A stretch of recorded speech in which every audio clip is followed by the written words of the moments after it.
My best friend made me pumpkin puree. I poured it straight into my pregnant dog's bowl because I've been reborn. In my last life, she bound me to a harvest system. Every time I ate the food she prepared, the baby growing inside me would be transferred to her womb to be born as her own. She had married into a powerful family, one that hadn't produced a male heir in 3 generations. Her in-laws were desperate for a grandson, but she was barren, so she turned her predatory gaze to me, her newly married best friend. I managed to get pregnant, a miracle I cherished, but after every meal she brought me, I would suffer a devastating miscarriage. While I mourned, she gave birth to 4 sons, one after another, basking in the adoration of her husband and his family, her triumph a cruel mirror to my grief. In the end, she and her husband framed me for adultery, shattering my reputation. My own in-laws threw me out onto the street with nothing. I starved to death, alone and forgotten. But now I'm back. She wants a child, does she? Well, stealing mine is no fun. This time, I'm going to give her some far more unique treasures. I opened my eyes to the sound of a doctor confirming my pregnancy. 3 months along, right on schedule. Before I could even process the news, a steaming thermos of chicken soup was placed in front of me. Alara, pregnancy must be so exhausting for you. The voice belonged to my best friend, Serafina, a pampered trophy wife, draped in silk and dripping with jewels. I knew something was up when you lost your appetite, she chirped, her smile never quite reaching her eyes. Here, I made this soup just for you. It's delicious.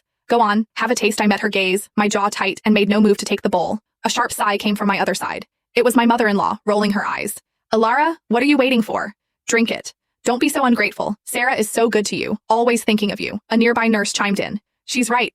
If I'd married into a family like that, I'd have forgotten all my old friends. Serafina has a heart of gold. I heard she even made that pumpkin puree by hand. A friendship like that is so rare these days. She's as beautiful as she is kind. Her children will be just as wonderful, I'm sure. Serafina offered them a gracious, practiced smile before turning back to me, ladling a bowl of the glistening soup and holding it to my lips as if I were a child. Drink it while it's hot. I was up at 4 this morning, simmering it for 8 whole hours. If you don't like it, I can make you a squaw broth instead. A cold wave of memory washed over me. In my past life, the joy of learning I was pregnant had been fleeting. I drank her soup, and by that night, I was cramping, bleeding, losing my child. My husband took me for every test imaginable, but the results were always the same. My body was perfectly healthy. There was no medical reason for the miscarriages, and that was only the beginning. I conceived 3 more times. I lost them all. Each time, the doctors were baffled. No gynecological issues, no identifiable cause. I nearly went mad trying to understand why. Why couldn't I hold on to my precious babies? It was my mother-in-law who found the answer, watching our home security footage. She saw me, or a version of me, leaping around the house, jumping on furniture, even punching my own stomach, as if desperate to destroy the life inside me. But it wasn't me. I swear it wasn't. I was always so careful, treating my body like a fragile temple. I guarded my diet, my every move. I would never have done those things. I pleaded. I swore I was innocent. But my husband and his parents were convinced I'd lost my mind.